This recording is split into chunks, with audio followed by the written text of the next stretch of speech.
It's kind of a double-edged sword, actually.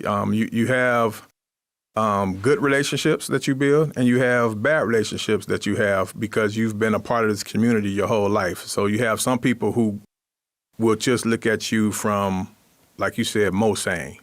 And then you have other people to understand that you've progressed in your career and now it's chief.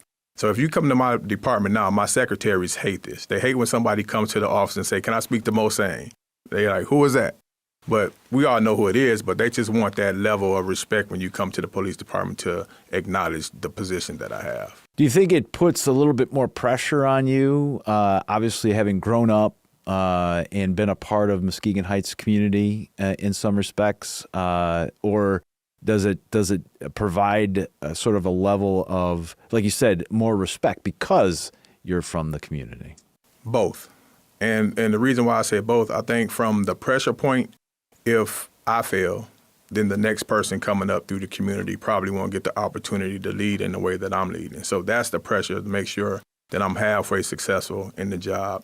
And that's why I'm fortunate to have people like you who, if it's something I don't understand, I'll call you, I'll call the sheriff, I'll call Tim Coles, or people that I know that have more years in this field than I do. So just being able to rely on people and establish relationships, and like you said before, those collaborations allow me to be successful in what I'm doing.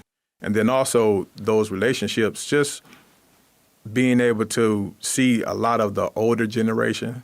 When I see them in the store and they, "Hey, Chief, I'm so glad to have you as the chief of the police department." Those are the good feelings, just to have the older community realizing the accomplishments that I've made. Yeah.